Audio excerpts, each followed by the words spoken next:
ನಿನ್ನೆ ಸಿದ್ದರಾಮಯ್ಯನವರು ಉದ್ಘಾಟನೆ ಮಾಡಿದ್ದಾರೆ. ಅದು ಕರ್ನಾಟಕ ಸರ್ಕಾರದ ಆಸ್ತಿ, ಈಗ ಸಮಾಜದ ಆಸ್ತಿ ಅಲ್ಲ.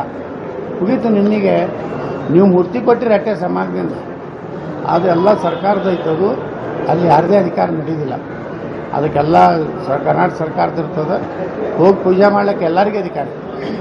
ಎಲ್ಲರೂ ಹೋಗ್ಬೋದು, ಪೂಜೆ ಮಾಡ್ಬೋದು, ಹಾರ ಹಾಕ್ಬೋದು. ಎಲ್ಲ ಈಗ ಬಸವಣ್ಣಗೆ ಹಾರ ಹಾಕೋದಿಲ್ಲ, ನಾವು ಅಂಬೇಡ್ಕರ್ ಅವ್ರಿಗೆ ಹಾರ ಹಾಕೋದಿಲ್ಲ. ಅವರು ಸ್ವಾಮಿಗಳು ಹೋಗಿ ಏನು ತಪ್ಪೇನು, ಉದ್ಘಾಟನೆ ಅನ್ನೋದು ತಪ್ಪಿಲ್ಲ. 12 ತಾರೀಕು ಏನು ಸರ್ ಕಾರ್ಯಕ್ರಮ? ಹೋಗಿ ಹಾರ ಹಾಕಿ ನಮಸ್ಕಾರ ಮಾಡಿ ಬರ್ತಾರೆ ಅಷ್ಟೇ ರೀ. ಅಲ್ಲಿ ನಿನ್ನೆ ಗೈರಾಗಿದ್ರು, ಬಂದಿದ್ದಿಲ್ಲ ಫಂಕ್ಷನ್ಗೆ. ಅವ್ರು ನೋವು ಐತಲ್ರಿ.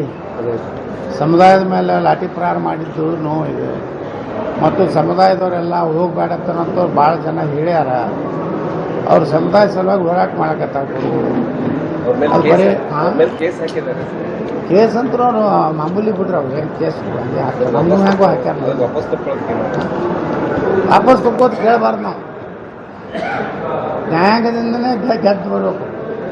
ವಾಪಸ್ ತಗೋರಿ, ನಾ ಇನ್ನು ಮುಂದೆ ಸರಿಯಾಡೋದಿಲ್ಲ, ನಾವು ಯಾವ ಹೋರಾಟ ಮಾಡೋದಿಲ್ಲ ಅಂದ್ರೆ ಮತ್ತೆ ಮಾಡಬೇಕು. ಮನ್ಯಾಗ ಕೊಂಡಿರ್ಬೇಕು ಆರಾಮ. ಇದು ಪಾಕಿಸ್ತಾನ ಸರ್ಕಾರ ಐತ್ರಿ ಕರ್ನಾಟಕದಾಗ ಇದ್ದಿದ್ದು. ಅವ್ರಿಗೆ ಬರೀ ಅವ್ರು ಅಟ್ಟೆ ಹುಟ್ಟಬೇಕಾಗ್ಯಾವ. ಆ ಜಾಗರಣ ವೇದಿಕೆದವ್ರು ಇದಕ್ಕೆ ನೋಡ್ರಿ, ಸುಮ್ಮನೆ ಕೇಸ್ ಹಾಕೋದು, ತೊಂದರೆ ಕೊಡೋದು ಸರ್ಕಾರದ ಒತ್ತಡದ ಮೇಲೆ. ಆ ಕೆಲಸ ಈ ಸರ್ಕಾರಕ್ಕೆ ಭಯ ಇದೆ. ಈಗ ಪಶ್ಚಿಮ ಬಂಗಾಳದಲ್ಲಿ ಹೆಂಗೆ ಮಮತಾ ಬ್ಯಾನರ್ಜಿ ಹುಚ್ಚಿಡ್ದಂಗೆ ಮಾಡಕತ್ತಾರ ನೋಡ್ರಿ. ED ಅವ್ರ ಮ್ಯಾಗ ಅಟ್ಯಾಕ್ ಮಾಡೋದು, ಪೊಲೀಸರ ಮ್ಯಾಗ ಅಟ್ಯಾಕ್ ಮಾಡೋದು, ತಾನೇ ಓಡೋದು, ಫೈಲ್ ತೊಗೊಂಡು ಓಡೋದು, ಇವೆಲ್ಲ ಮಾಡಿ ದೇಶದ ಜನರುಗಳ ಮೋಸ ಮಾಡಕತ್ತಾರ ತಮ್ಮ ಮತದ ಸಲುವಾಗಿ. ಈಗ ಬಾಂಗ್ಲಾದಲ್ಲಿ ಏನು ನಮ್ಮ ಹಿಂದೂಗಳ ಒಂದು ಕೊಲೆ ಸುಡ್ಲಾಕತ್ತಾರ. ದಿನಾನು ಒಂದು ಹತ್ಯೆ ಆಗ್ಲಾಕತ್ತದ. ರೇಪ ಮಾಧ್ಯಮಗಳಲ್ಲಿ ಕಡಿಮೆ ಬರ್ತದೆ. ಆದರೆ ಇದನ್ನೆಲ್ಲ ನೋಡಿದ ಮ್ಯಾಗ ನಾವು ಜಾಗೃತಿ ಆಗದೈತ್ರಿ. ಬಾಂಗ್ಲಾದೇಶಿಯವರು ರೋಹಿಂಗ್ಯಾಗಳಂದ್ರೆ ಇಡೀ ಜಗತ್ತಿನಾಗ ಅತ್ಯಂತ ನೀಚ ವರ್ಗದು. ಅವ್ರು ಎಲ್ಲದಕ್ಕೂ ಹೆಸರಿಲ್ಲ ರೋಹಿಂಗ್ಯಾ. ಅದಕ್ಕೇ ಅವ್ರು ಬರ್ಮಾದಲ್ಲಿ ಅಲ್ಲಿ ಒಬ್ಬ ಬೌದ್ಧ ಭಿಕ್ಷುಕ ಅವ ಇಡೀ ಕಿತ್ತಿವನ್ನು ಹೊಡೆದು ಹೊರಗೆ ಹಾಕದ. ಅವರೇ ಬಂದು ರೋಹಿಂಗ್ಯಾಗಳೇ ಬಂದು ಇಲ್ಲಿ ಜಗಳನ ಮಾಡ್ತಾರೆ. ಹೌದು, ಇವತ್ತು ಜಮ್ಮು ಕಾಶ್ಮೀರ್ನಲ್ಲಿನೂ ಅವರೇ ಅದಾರೆ ಲಕ್ಷಾಂತರ. ಇವ್ರು ಏನು ಮಾಡ್ತಾರೆ, ಇವ್ರನ್ನೆಲ್ಲ ಕರ್ಸ್ಕೋತಾರೆ. ಮತ್ತು ನಮ್ಮ ದುರ್ದೈವ ಅಂದ್ರೆ, ನಮ್ಮ ಜನರದ್ದು ಒಂದು ದುರ್ದೈವ ಏನಂದ್ರೆ, ಅವ್ರ ಕಡಿಮೆ ಪಗಾರನಾಗ ಸಿಗ್ತಾರೆ ಅನ್ನೋದೊಂದು ಐತಿ. ಇದು ನೋಡ್ರಿ, ನೀವು ಕೊಡಗುದಾಗ ಹೋದ್ರೆ ಮೊನ್ನೆ ನಮ್ಮ ಈ ಕುಮಾರ್ ಬಂಗಾರಪ್ಪ, ರಮೇಶ್ ಜಾರಕಿಹೊಳಿ ಅವರು ಎಲ್ಲ ಒಂದು ಟೀಮ್ ಹೋಗಿದ್ರು ಕೊಡಗಿಗೆ. ಅವ್ರು ಹೇಳಕತ್ತಿದ್ರು ಎಲ್ಲ ಕಾಫಿ ಸ್ಟೇಟ್ನಾಗನೇ ಅವರೇ ಇದು ಅದಾರ ದುಡಿಯೋರು ರೋಹಿಂಗ್ಯಾಗಳು. ಇದರಿಂದ ಏನಾಗ್ತದಂದ್ರೆ, ಇವರು ನಮ್ಮ ಜನ ಉದ್ಯೋಗ ಕೊಡೋದಿಲ್ಲ, ಅವ್ರಿಗೆ ಕಡಿಮೆ ಇದರಲ್ಲಿ ಇವ್ರು ಸಿಗ್ತಾರೆ, ಏನೋ ಕಾರ್ಮಿಕರು. ಹೀಗಾಗಿ ಅದು ಒಂದಿಲ್ಲ ಒಂದು ದಿವಸ ಅವರು ಮೆಜಾರಿಟಿ ಆದರೆ ಈ ಕಾಫಿ ಸ್ಟೇಟು ಕಸ್ಕೋತಾರ ಅನ್ನೋದು ಬುದ್ಧಿನೂ ಇಲ್ಲ. ನಮ್ಮಲ್ಲಿ ಇಂಡಸ್ಟ್ರಿಯಲ್ ಹೇಳಿದ್ರು ಸಿಕ್ಕಿದ್ದಲ್ಲ ಸರ್. ಈ ಹಿಂದೆ ಕೂಡ ಇನ್ನೂ ಅನೇಕ ಜನ ಆ ರೀತಿ ಇದ್ದಾರೆ, ಭಾಳ ಅದಾರ ಇಲ್ಲಿ. ಅವ್ರಿಗೆ ಈ ಒಂದು ರಕ್ಷಾ ಕವಚ ಐತಿ ಅವ್ರ ಏರಿಯಾದಾಗ. ಜುಮ್ಮಾ ಮಸ್ತಿ ಒಳಗೆ ರಕ್ಷಾ ಕವಚದಾಗ ಇರ್ತಾರ. ಹೊರಗೆ ಅಲ್ಲಿ ಯಾರು ಹೋಗೋ ಪರಿಸ್ಥಿತಿನೇ ಇಲ್ಲ. ಒಂದೊಂದು ಹಿಂಗಾಗ್ಬಿಟ್ಟ ಏರಿಯಾಗಳು, ನೀವು ಒಳಗೆ ಹೋದ್ರೆ ಹೊರಗೆ ಬರೋದೇ ಇಲ್ಲ. ಅಲ್ಲಿಯೂ KG ಹಳ್ಳಿ DG ಹಳ್ಳಿದು ಅದೇ ಪ್ರಕರಣ. ನಮ್ಮವರು ಸರಿಯಾಗಿ ಹ್ಯಾಂಡ್ಲಿಂಗ್ ಮಾಡಲಿಲ್ಲ. ನೋಡಿದ್ರಲ್ಲ, ಹುಬ್ಬಳ್ಳಿ ಪೊಲೀಸ್ ಸ್ಟೇಷನ್ಗೆ ಬೆಂಕಿ ಹಚ್ಚಿದ್ರು. ಪೊಲೀಸ್ ಜೀಪ್ ಮ್ಯಾಗೆ ನಿಂತು ಇದು ಮಾಡಿದ್ರು. ಅವರಿಗೆ ಒಂದು 4 ಹೊಡೆದಿದ್ರ ಬರೇ ಉಗ್ರ ಕ್ರಮ ಕೈ ಕೊಡ್ತೀನಿ ಅಂದೇ. ಉಗ್ರಗಳು ವಾದಿಗಳು ಹೆಚ್ಚಾಗ ಉಗ್ರ ಕ್ರಮ ಕೈ ಕೊಡ್ತೀನಿ ಅಂದಿದ್ರು ಸರ್. 12ನೇ ತಾರೀಕಿಗೆ ಕೇರಳ ಸರ್ಕಾರ ಕರ್ನಾಟಕ ಮತ್ತು ಕೇರಳ ಬಾರ್ಡರ್ನಲ್ಲಿ ಇನ್ನೂ ಅನೇಕ ಪ್ರದೇಶಗಳು ಇವತ್ತು ಕರ್ನಾಟಕಕ್ಕೆ ಸೇರಬೇಕು ಅನ್ನೋಂಥದ್ದು. ಮತ್ತು ಮಹಾರಾಷ್ಟ್ರ ಬಾರ್ಡರ್ದಲ್ಲಿ, ಮಹಾರಾಷ್ಟ್ರ ಬೆಳಗಾವಿ ಇರ್ಬೋದು, ಬೆಳಗಾವಿ ಪಕ್ಕದಲ್ಲಿರುವಂಥವು ಕೆಲವೊಂದು ಇನ್ನೂ ಕರ್ನಾಟಕ ಸೇರಬೇಕಾಗಿದೆ. ಆ ಒಂದು ಹಿನ್ನೆಲೆಯಲ್ಲಿ ಇನ್ನೂ ಕನ್ನಡ ಶಾಲೆಗಳನ್ನು ಬಂದ್ ಮಾಡುವಂಥದ್ದು, ಕನ್ನಡವನ್ನು ಕಡ್ಡಾಯ ಇದ್ದಂಥ ತೆಗೆದು ಇಲ್ಲ ಕಡ್ಡಾಯ ಮಲಯಾಳಮನ್ನೇ ತಗೋಬೇಕನ್ನೋಂಥದ್ದು, ಇದು ನಮ್ಮ ಒಂದು ಏನು ಒಂದು ರಾಜಕೀಯ ಒಂದು ವ್ಯವಸ್ಥೆ ಇದೆ, ಅದರ ವಿರೋಧ ಆಗ್ತದೆ. ಅದಕ್ಕೆ ಕೇರಳ ಸರ್ಕಾರದವರು ಏನೋ ಮಾಡ್ಯಾರ. ಮಾನ್ಯ ನಾನು ಸಂಘಕ್ಕೆ ಹೋಗಿದ್ದೆ ಮಹಾರಾಷ್ಟ್ರದ. ಅಲ್ಲಿ ಗಡಿನಾಡ ಕನ್ನಡಿಗರ ಒಂದು ಕರ್ನಾಟಕ ಸರ್ಕಾರದಿಂದ ಸುಮಾರು 15 ಕೋಟಿ ರೂಪಾಯಿ ಅಲ್ಲಿ ಕನ್ನಡ ಶಾಲೆಗಳ ಅಭಿವೃದ್ಧಿಗೆ ಮತ್ತು ನಲಿ ಕಲಿಯ ಪುಸ್ತಕಗಳನ್ನು ಕೊಡುವಂಥದ್ದು ಮತ್ತು ಅಲ್ಲಿ ನಮ್ಮ ಕನ್ನಡ ಶಾಲೆಗಳ ಕಟ್ಟಡಗಳಿಗೆ ಸಾಕಷ್ಟು ಹಿಂದೆ ನಮ್ಮ ಸರ್ಕಾರ ಇದ್ದಾಗ ಬೆಲ್ಲದವರು ಅದರ ಅಧ್ಯಕ್ಷರಿದ್ದಾಗ ಅಲ್ಲಿಂದ ಹಿಡಿದು ಇವತ್ತಿನ ಅಧ್ಯಕ್ಷರು ನಮ್ಮ ಬೇವಿನ ಮರದ ಅವರು ಪಾಪ ಒಳ್ಳೆ ಕೆಲಸ ಮಾಡಿ ಇವತ್ತು ಗಡಿ ಭಾಗದಲ್ಲಿ ಕನ್ನಡವನ್ನು ಉಳಿಸುವಂಥ ಕೆಲಸ ಅಲ್ಲಿ ಜನರಿಗೂ ಮಹಾರಾಷ್ಟ್ರದಲ್ಲಿ ಇದ್ದರೂ ಸಹಿತ ಕನ್ನಡವನ್ನು ಕಲಿಬೇಕು, ಕರ್ನಾಟಕದ ನೌಕರಿ ಮೀಸಲಾತಿಯಲ್ಲಿ ನಮಗೂ ಕೊಡಿ ಅನ್ನೋಂಥದ್ದು ಅನೇಕ ಬೇಡಿಕೆಗಳು ಕೊಡಿ. ಹಂಗೆ ಈ ಕಾಸರಗೋಡು ಏನಿದೆಯಲ್ಲ ಅಲ್ಲಿ 100% ಕನ್ನಡ ಮಾತಾಡ್ತಾರೆ.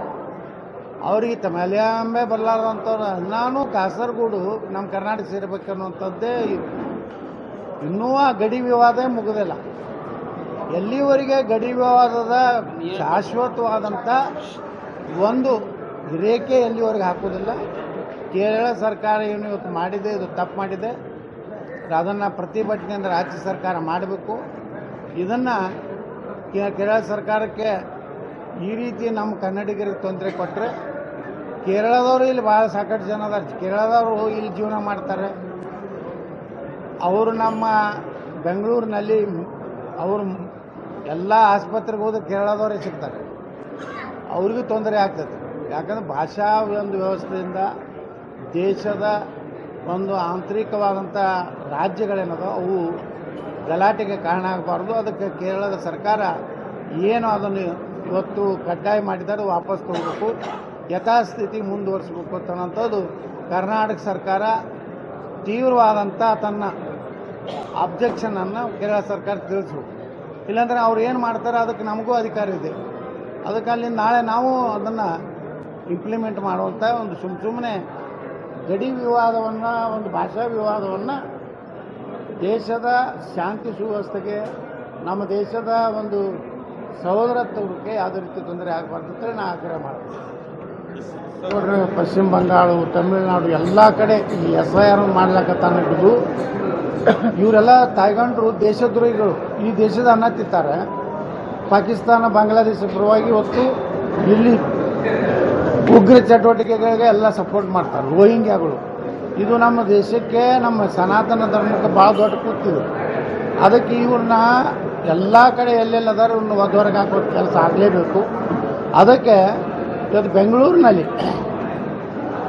ಬರೀ ಜಮೀರ್ ಅಹ್ಮದ್ ಖಾನ್ ಕ್ಷೇತ್ರದಲ್ಲೇ ಸುಮಾರು 15-20 ಜನ ಬಾಂಗ್ಲಾದೇಶದವರು. ಇವರೆಲ್ಲ ಹೆಂಗೆ ಆರಿಸಿ ಬರ್ತಾರಂದರೆ ಇದೇ ಕಾರಣ. ನಮ್ಮ ಹಿಂದೂಗಳು ಹೋಗಿ ಓಟ್ ಹಾಕೋದಿಲ್ಲ. ಇವೆಲ್ಲ ಫೇಕ್. ಇವತ್ತವ್ರಿಗೆ ಆಧಾರ್ ಕಾರ್ಡ್ ಮಾಡಿಕೊಟ್ಟಾರ, ಮತದಾರ ಆಗ್ಯಾರ. ಇಷ್ಟೆಲ್ಲ ಮಾಡಿನೂ ಒಂದು ಮೊನ್ನೆ ಯಾವುದೋ ವಿಡಿಯೋ ನೋಡಿದೆ, ಆಟೋ ನಡೆಸ್ತಾರೆ. ಅವರು ನಮ್ಮ ದೇಶದ ವಿರುದ್ಧ ಮಾತಾಡ್ತಾರೆ.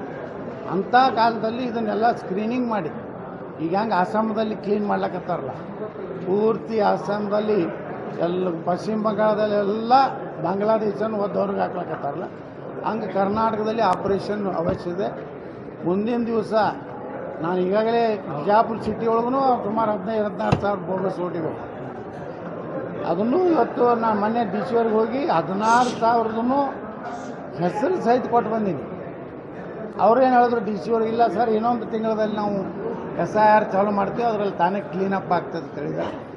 ನಾ ಈ ಬಿಜಾಪುರ ನಾಗರಿಕರಿಗೂ ವಿನಂತಿ ಮಾಡ್ಕೊತೀನಿ, ನಿಮ್ಗೆ ಸಂಶಯಾಸ್ಪದ ಯಾವುದೇ ವ್ಯಕ್ತಿಗಳು ಮನೆ ಬಾಡಿಗೆಗೆ ಬಂದರೆ, ಅಲ್ಲಿ ಅಡ್ಡಾಡ್ತಾ ಇದ್ದರೆ, ಅವ್ರು ಯಾವುದಾದ್ರೂ ದೇಶ ವಿರೋಧಿ ಚಟುವಟಿಕೆ ಮಾಡ್ತಾಯಿದ್ರೆ, ನಮ್ಮ ದೇವಸ್ಥಾನಗಳ ಮೇಲೆ ಏನಾದರೂ ಅವರು ಮುಂದಿನ ದಿವಸಗಳಲ್ಲಿ ಪ್ಲ್ಯಾನ್ ಇಟ್ಟು, ಯಾಕಂದ್ರೆ ಮೊನ್ನೆ ಹೋದ ವರ್ಷ ನಮ್ಮ ಗಣಪತಿ ಸರ್ಕಲ್ನಲ್ಲಿ ಉದ್ದೇಶಪೂರ್ವಕ ಕಲ್ವಿಗೆ ಅಂತದ್ದು ಮಾಡಿದ್ರು.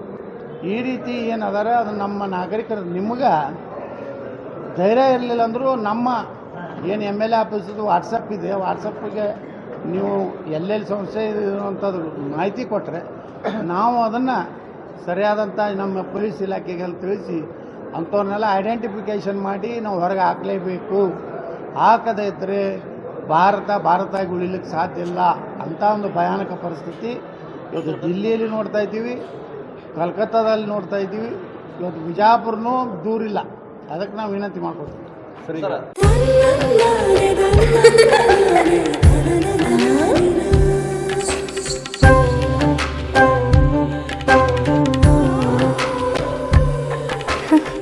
ನನ್ನ ಸುಂದರವಾದ ಪುಟ್ಟಿ.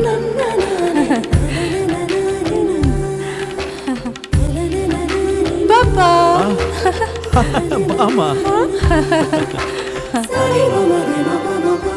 ಇದು ಹಲ್ದಿಗಲ್ವೇ? ಇದು ಮೆಹಂದಿ, ಇದು ಅದು ರಿಸೆಪ್ಷನ್ಗೆ.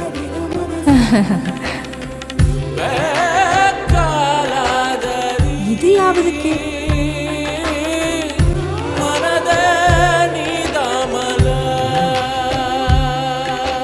For me? Sultan Diamonds and Gold. Your life, your moments. Treasure the golden moments of your life.